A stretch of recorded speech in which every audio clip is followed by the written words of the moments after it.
So, good afternoon, everyone. My name is David Korania. I'm the director of the Eurasian Energy Futures Initiative here at the Atlantic Council. It's a joint initiative between our Dinu Patriciu Eurasia Center and our Global Energy Center, headed by Ambassador Morningstar, who is here with us today. It's a great privilege to host this session today on the ocean economy and energy cooperation opportunities between the US and Portugal. And it's our great honor to have the keynote speaker as Her Excellency Ana Paula Vitorino, the Portuguese Minister of the Sea.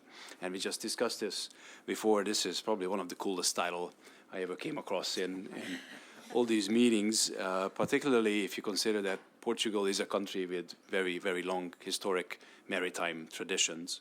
It has been been a major maritime power, disproportionate to its small size on land, and an outsized influence that continues today. Portugal's navy is actually the longest continuously serving navy in the world. So the minister is here in Washington on the invitation of Secretary Kerry. She is participating at the Our Ocean Conference, which starts tomorrow, if I'm not mistaken. And it focuses on a number of issues connected to the oceans, marine protected areas, sustainable fisheries, marine pollution, climate-related impacts on the ocean, and others.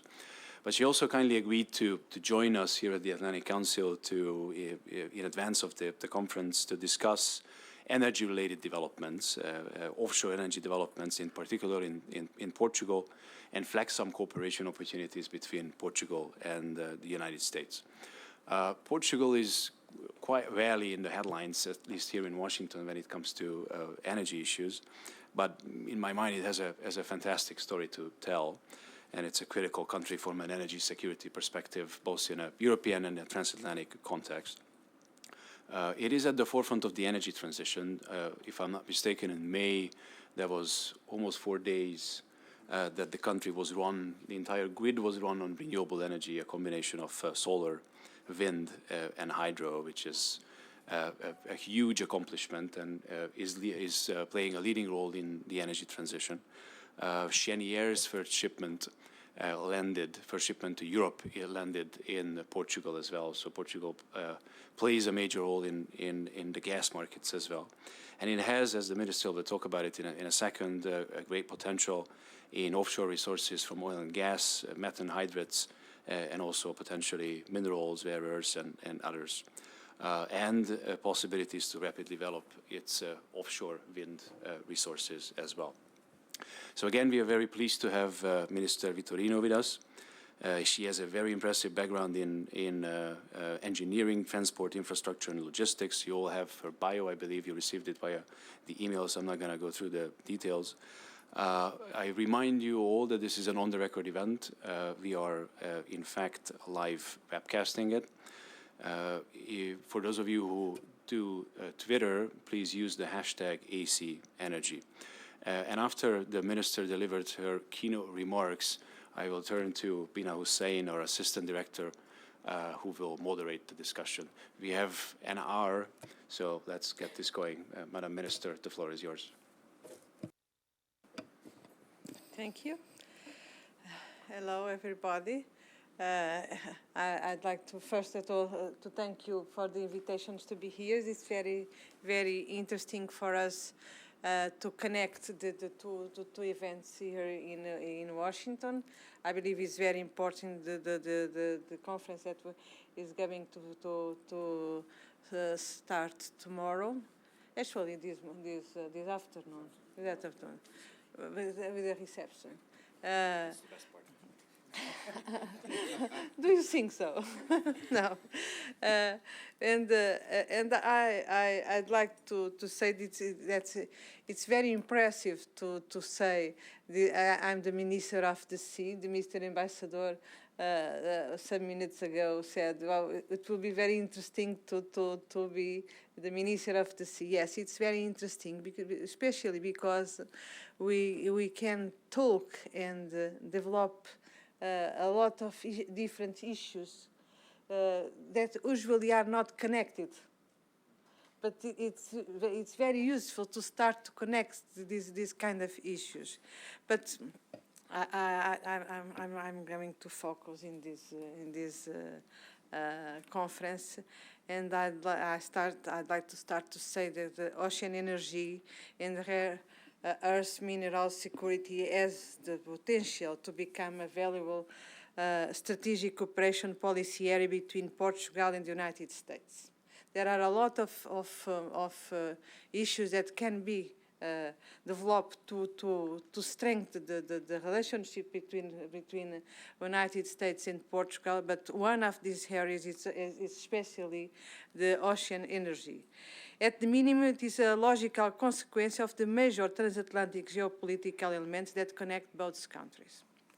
First, Portugal and the US are long-time close and reliable. Sometimes we forgot the history and we forgot the obvious. But actually, Portugal and the US are long-time close and reliable allies and have a history of trustworthy relationship.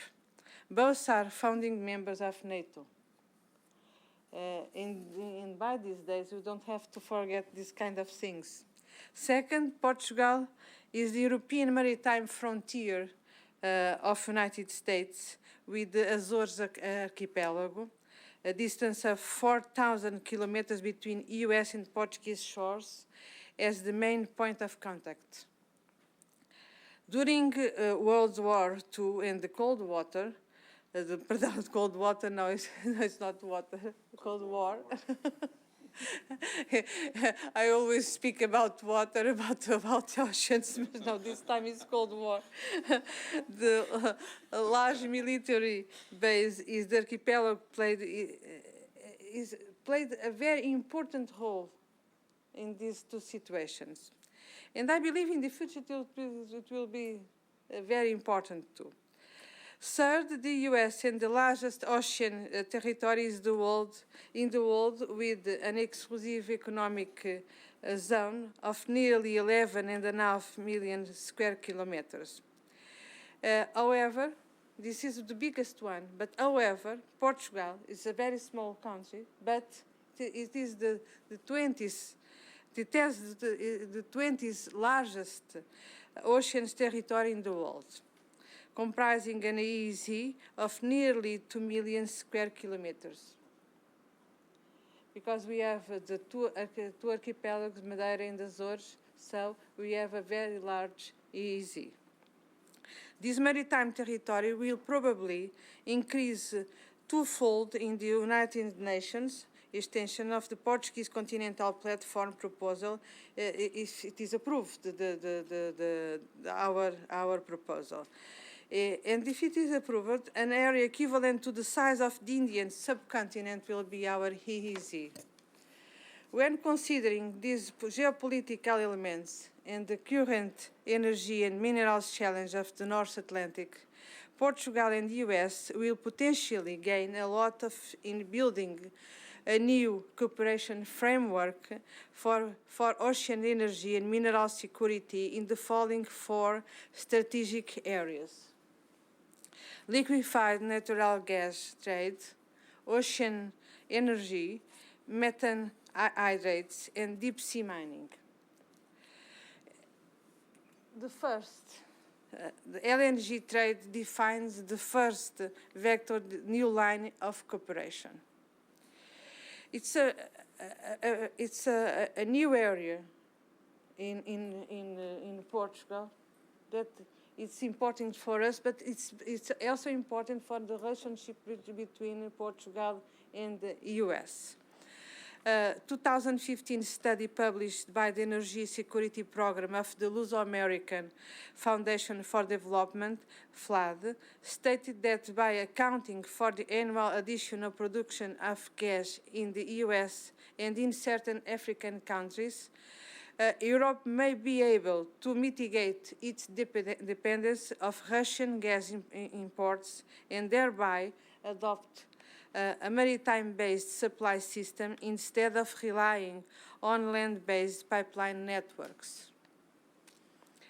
According to FLAD's analysis, Portugal and Spain have the capacity to substitute almost 30% of the gas that flows through the Ukraine network the most problematic shock point of Europe-Russian gas dependence, 30%. This is possible because Portugal and Spain LNG reception capacity is underused.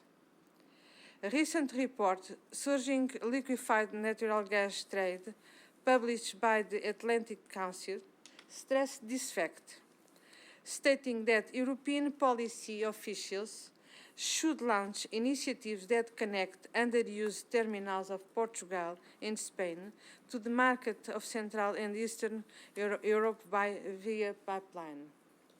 Well, if it is pipeline or not, we are going to see. but we agree. We agree with these studies in these principles. In Portugal, the Sines LNG terminal, since it's one of the major deep sea water port in Portugal, in the south of Portugal. The Sines LNG terminal can become an important maritime re-export hub of US natural gas. Even if it is not connected by a pipeline network to the markets of Central and Eastern Europe, its deep water port can work as a storage and gas re-export hub by maritime connection and floating offshore bunkering. That it's not necessary, it doesn't have necessary the pipeline, but because we have floating offshore bunkering possibilities. With the US being one of its main suppliers, it's possible to do that. This would reinforce the role of the North Atlantic as a secure energy corridor for Europe. Indeed, the first shipment of US LNG, as you said before, to Europe was made through the Sines terminal in May of 2016, 3 months ago.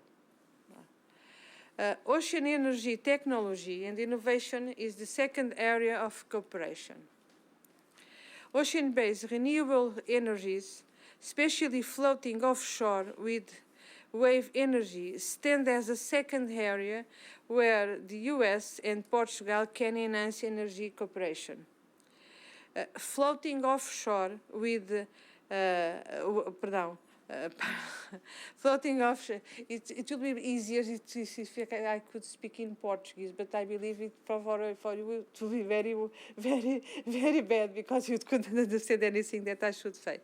Well, so let's try again in English. Oceans-based renewable energy, especially floating offshore wind and wave energy, stand as a second area where the US and Portugal can enhance energy cooperation. Floating offshore wind and wave energy are two frontier renewable resources that have immense potential for producing secure and sustainable electricity. In Portugal, this is a very important fact for us, floating offshore wind has the potential for supplying 25% of the total consumed electricity, enough to substitute a coal power plant, and 25% of consumption of electricity. Furthermore, EDP, the main Portuguese utility, is a pioneer in the development of this new technology, as demonstrated by the wind float concept. In a recent report, the US-based National Renewables Energy Laboratory has mentioned wind float, this project in Portugal, as one of the most promising technologies of this kind. This is by and large the most efficient in its category, and it's moving to a pre-commercial phase in 2017. 2017, yes. As seen by a floating, you can see in that picture, and wave energy is a more experimental technology. Because in this case that we can see there, We are going to have a pre-commercial farm in Viana do Castelo, in the north of Portugal, composed by 3 8-megawatt turbines. And we have to expand in the future to substitute the electricity, the consumption of electricity. But as I was saying, wave energy is a more experimental technology due to its harsh operation environment. Still, taking into account its great potential, it is worth investing in its development. Portugal and the US have several projects going forward in this area and would gain a lot of if combining resources for generating higher scale initiatives. Deep offshore hydrocarbon exploration and production is another area where investment from US companies is welcome in a frontier exploration region like Portugal. The first deep offshore prospection well is going to be drilled in the next year, 2 kilometers sea depths, 50 kilometers distance from Alentejo coast in the south of Portugal. The geological estimates show that it has the potential to supply 1 decade of the country oil consumption, 1 decade of our consumption in Portugal. The exploration and production of subsea methane hydrates is a third avenue that can lead to further energy cooperation. Commonly known as burning ice, this method uses frozen geological formations containing encapsulated natural gas. According to US Geological Survey estimates, gas hydrates are between 10 to 100 times as plentiful as US shale gas reserves worldwide, making it an abundant source of a clean burning fossil fuel. Potential sources of methane hydrates were identified both on the US Atlantic coast and in Portuguese platforms. However, there is a great deal of research and development that needs to occur before this method can be considered economically viable. However, despite this, the state-owned Japanese energy firm JOGMEC is moving to produce pre-commercial gas from a methane hydrate formation in the Sea of Japan, capable of supplying 10 years of national consumption. If they can, we can try now.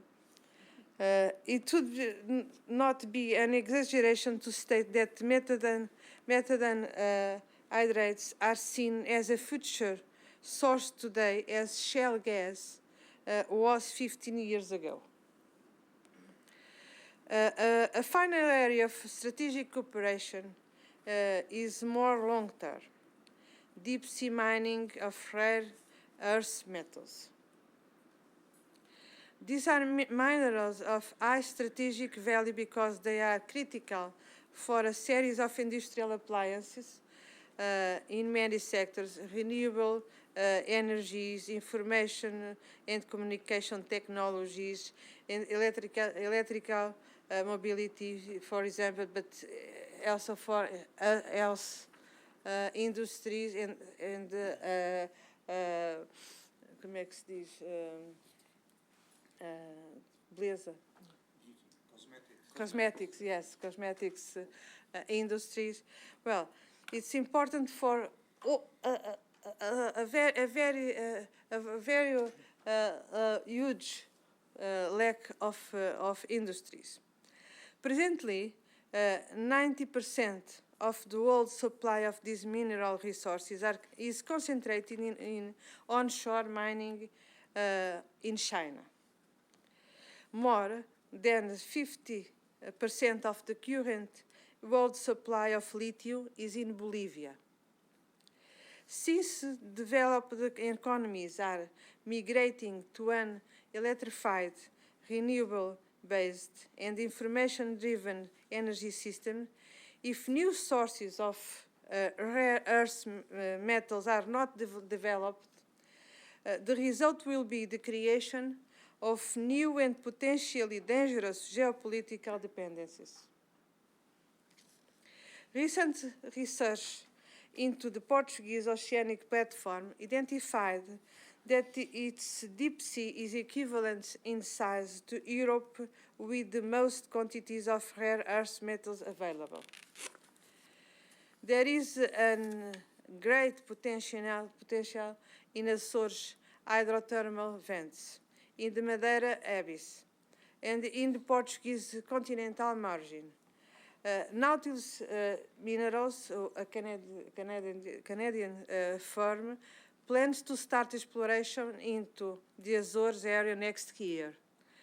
The advantage of deep-sea mining in the Atlantic is that it is geopolitically less risky, economically attractive, and less impactful for the marine ecosystems. Summing up, in order to build this new cooperation between Portugal and the USA in developing the ocean economy and energy, it is necessary to create cross-cutting technologies that are able to deliver innovative, efficient, and environmentally sustainable solutions, creating paths for a sustainable, secure, and clean growth.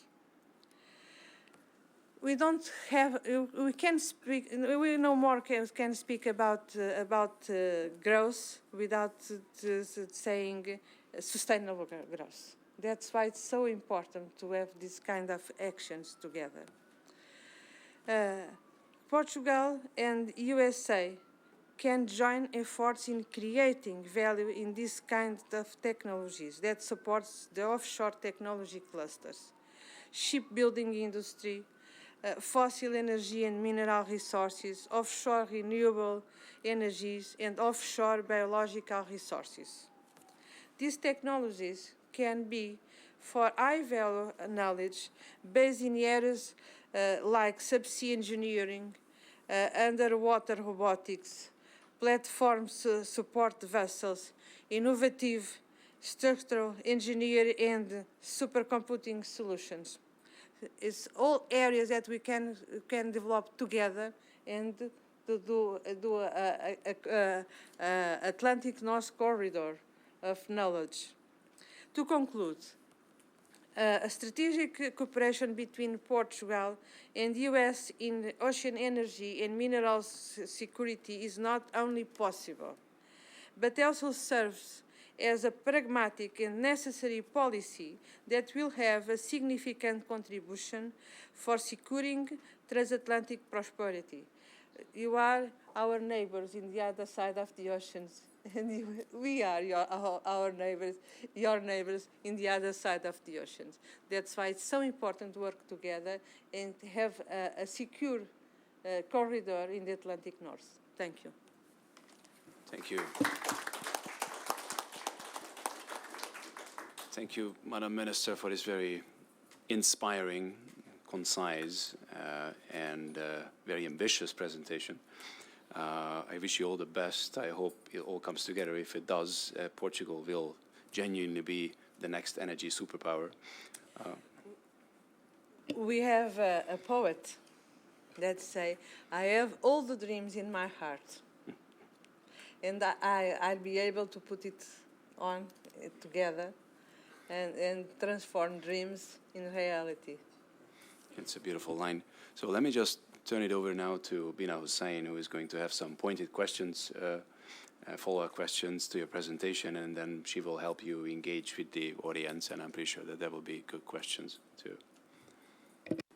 Thank you, David. Thank you, Madam Minister, for your excellent presentation. Like David mentioned before, you were here for the Ocean Conference, but you just went through several strategic areas of cooperation with the United States. During your time here in Washington, D.C., what else would you like to see or achieve while you're here? And do you think there's any chance that you can further the cooperation between both nations in the few days that you're here? Well, it depends more from you than to myself. I'd like to keep in my luggage all the contracts, all the connections, all the agreements that I can do. I think it's important. I've been with several companies and responsible for U.S. companies, and they all manifest a very high interest in connection with Portugal, especially not only in the energy field, but also in energy field, renewables energies, but also in aquaculture and the shipbuilding and LNG relationship with our ports, especially with Sines. So I believe that I'm not having. I was joking. I'm not having taking with me any contract, but I believe I'll take with me the interest of some American companies and entrepreneurs. You were talking about the opportunity for Portugal's maritime territory to increase, and the proposal right now is with the United Nations. Where does this stand at the moment, and when do you anticipate that the United Nations will make this decision that could be a huge opportunity for your country? And what is holding it up? Well, these kind of process are very bureaucratic process. It doesn't depend from anything that I can do. There is a pipeline with all the international proposals, and they have a list, and so they are dealing with all the process, and it's supposed to deal with the Commission of Limits of United Nations. Is supposed to deal with the Portuguese proposal at the end of the next year. Well, but maybe sometimes there are a older process that have another meeting, so it is postponed to later. But well, I hope it will be next year. So the Atlantic Council and the Global Energy Center, we have traditionally a large energy geopolitical crowd. So if you don't mind, I'm going to go towards more European energy security for one moment. Yes. And I have an expert with me, or only in energy.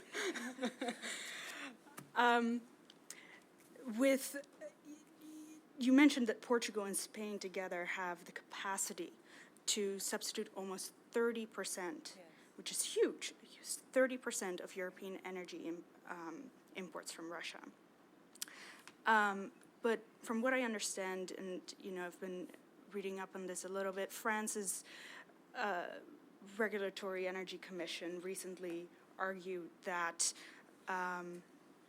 actually against the MidCat pipeline, and that would be incredibly important for Portugal and Spain, as it would connect the Iberian Peninsula to the rest of Europe.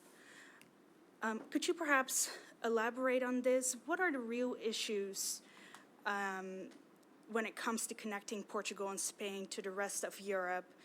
And how do you see that Portugal could do this if a country such as France is, to a certain extent, working against it? We are not speaking about the same thing. When I say that Portugal and Spain can substitute 30% of the imports from Russia Yeah. via Ukraine, I don't mean that Portugal and Spain can produce 30% of the LNG. No, what I said is the additional production of United States and some African countries, the Okay. additional production Right. in a year can substitute 30% if it is going to Portugal and Spain and re-export to other countries, can substitute 30% of the imports from Russia and that use the Ukraine pipeline. Yeah. Other thing is the connection between Portugal, Spain, the pipeline, Portugal, Right. Spain, and France. Right. France, which is connected to Algeria. Right. And but there's a difference between Portugal and Spain and France because they use the nuclear. Do you want to say something? Yes, may I Is add? saying like this? Okay. If I may, Go for it. just to complement what the Minister said, is that the energy mix from France is mainly nuclear for producing electricity. So there is a problem of market competition for introducing gas and a gas interconnection between France and Spain, because that would, I would say, affect a lot the nuclear sector business in France. That is why in the presentation of the minister, it was said that the alternative, most practical, will be to build a maritime circuit by using the floating offshore wind. When I said that, well, in your study, you say that it will be interesting if we connect by pipeline or to Portugal to the eastern countries. Well, when I say, well, I don't know if it is necessary to build new pipelines, because we can do this with ships. Yes. We don't. I don't know if we need to have more pipelines or if we can use the capacity that we don't have in use in our ports or with the floating bunkering. Right. That's why it's so important. Well, we depend. The dependence of Europe from the Russian gas, it's very concerning. It is. And if we can reduce this, and by improving the relationship with the U.S., we can compensate. We can compensate it's not decrease dependence with increasing dependence, but it's important to have to balance these two connections, and for us it's more important to reinforce the connection with the United States than have the dependence with from Russia. Absolutely. Absolutely. I think we agree on that. Given the time, I know you have a hard stop at 5 to go to your next appointment. Let me open it up to the audience. I see Ambassador Morningstar, you have a question? Ask, I guess, two questions, and I'll be brief.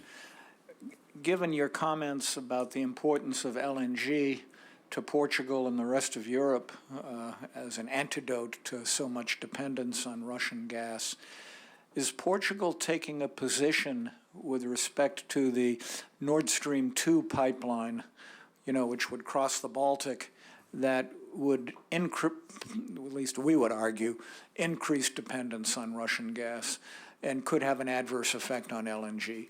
So that's one question. And then the second question that's really not related, given the ambitious programs that you have with respect to methane hydrates, deep sea mining, deep sea drilling, what kind of controversies are you having, if any, with the environmental community in Portugal, and how are you handling that? Well, the second question is the political questions. Well, it's always very, very difficult to deal with the population, the organizations of population, and especially the municipalities. Our political organization has the national level, and we have the municipalities. And these municipalities usually don't like this kind of investments, especially because they think the alternative is the tourism. They think this kind of exploitation and production can conflict with the other economic activities, which in Portugal is especially the tourism. Well, so we are trying to work in the literacy, oceanic literacy, even in this area, to explain the real impacts of this kind of activities. For one hand. For another hand, we have improved our legal framework to be more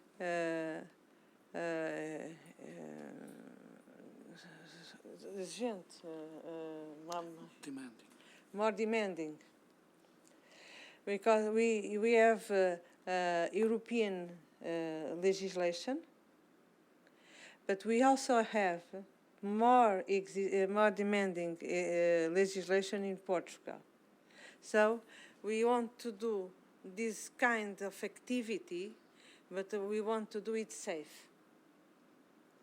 And we want the populations to know that we are going to do it safe. And I think it's very important to be in the right side of the world. In this case, in what concern with the protection and the preservation the resources in the ocean. We don't have growth in the economic activity independent of the price. We want to have the growth and the investment and the economic activity, but we but in doubt, we prefer the planet and the ocean. That's why it's so important for us to have more demanding legal framework. It's very important. It's the only way that population trusts us, that we are doing our job, that we are using the enormous potential that we have in our sea, but we are doing this in the right way. It's not lyrism of my part. I really believe that we have to do this like this. That's why we don't have in Portugal such movements that, like we have in other European countries against this kind of exploitation, because we are doing the things rightly. It's slow, okay. It's slower than we would like, but it's better like this, because we are explain what we are doing to protect, what we are doing to preserve the planet and preserve the ocean. Ambassador Morningstar had one other question about whether Portugal has a position on Nord Stream 2. Mas nós ainda não tomamos posição. Não. He's so concerned. No.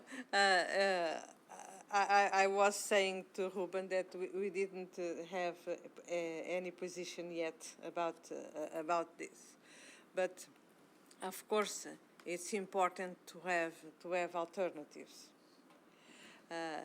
But I really believe that we can do the real alternative is not construct new pipelines. We are not against the construction of a new pipeline, but I think it's not the real alternative, is not the construct pipelines. I believe that's why we are preparing our ports to do this. I believe it's more important to have a connection between ports, strategically located, than invest millions and millions and millions in pipelines that we don't have such millions to invest in our country. Thank you. Any other questions? No? Well, I do. Okay. Exactly. The women are always like this. Well, We've got to. yes. How else do we get somewhere? Sorry. They are okay. Do you know in Portugal now we are going to have quotas in the board, gender quotas. Well, Quotas? yes, in 3 members of a board we have to have at least 1 woman. Huh. And I think it will be generally used in Europe. They started with in the Scandinavian countries, and now we are introducing this in Portugal. And the men usually say, well, you need quotas to go to the board of the companies. No, and I answer, no, you need quotas to maintain in the future a place in the company. We are protecting their future. I fully agree with you, especially since women in many places are the majority of the population. So Yes. soon enough, we'll be the one running the economy. How about that? Huh? Yeah. Or perhaps the United States. Okay, renewable energy, huge priority for Portugal. You have set goals, important goals as a government, particularly also when it comes to electricity. David mentioned it earlier on that Portugal had 4 days solely on renewable electricity. You were talking about wind power. How do you see the future for Portugal? Do you see that it could actually also potentially export it to the rest of Europe long term? Or, I mean, now you're just nationally focused, but what is the future outlook on renewable energy for you, particularly on the electricity? As I said in my presentation, we have the capacity to cover 25% of the consumption of electricity. And so, of course, we have to start to use all the capacity to substitute any kind of imports in energy matters. Well, but we want to go further. Of course, we want to go further. I don't know if it is possible for us to be autosufficient in energy. I believe we can do. According with the data we have, if we join the offshore renewable with the offshore and the inshore, Right. of course, and if we join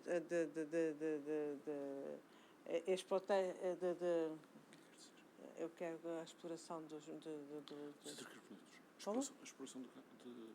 Sim. Ou seja, conjugar, to conjugate renewables with the exploitation of oil and gas. Well, no.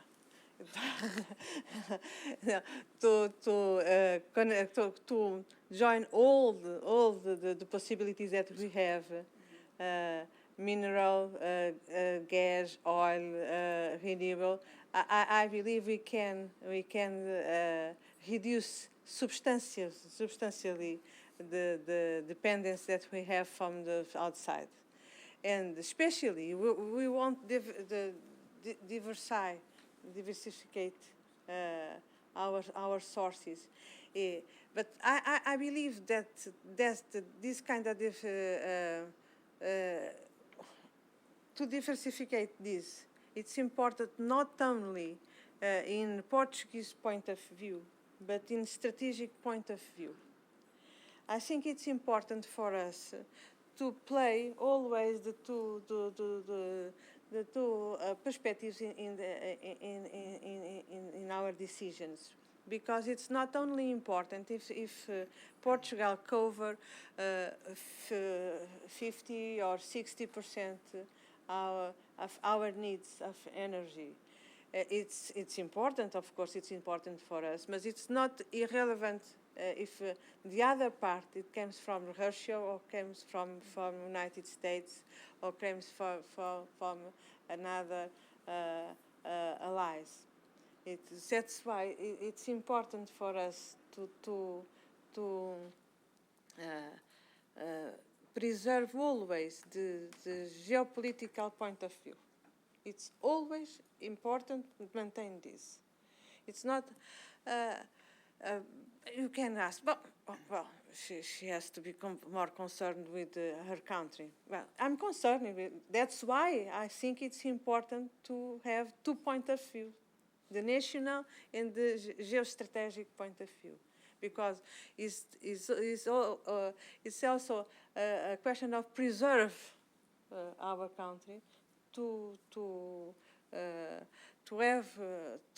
be concerned with this kind of relationships. It's very important to put the Atlantic North in the center of the concerns about energy. It's very, very, very important.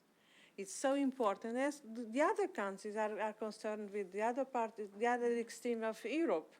In the other side, they are concerned with other things. Well, it's legitimate. But I think it's very important to preserve this strategic point of view. It's more important than to produce 58 or 60% of energy for Portugal. All right, thank you so much, Madam Minister. Let me just turn to David to make some concluding remarks, and then we'll let you go. I'll be extremely brief because you have an important reception to attend, I assume. Thank you for joining us today. I think it was a very informative and wide-ranging discussion. We even covered gender issues. And just to highlight how progressive our organization is, BINA is actually the custodian of a pledge, an internal pledge at the Atlantic Council, that precludes what we call manels. So these are panels with all male participation. So we have a very strong internal pledge not to put on manels. So we are catching up fast when it comes to being progressive on these issues. But again, thanks for joining us. We wish you all the best for the upcoming days, for the conference, and for all the meetings. And please keep us appraised on these developments, and we would be very eager to assist you in any way we can. Let me just thank briefly to Ruben as well, who was instrumental in setting up this meeting. I was remiss at the beginning not to greet the ambassador and, of course, the whole delegation. So thanks for joining us, and thank you all for joining us today. Let's give a big round of applause for the minister.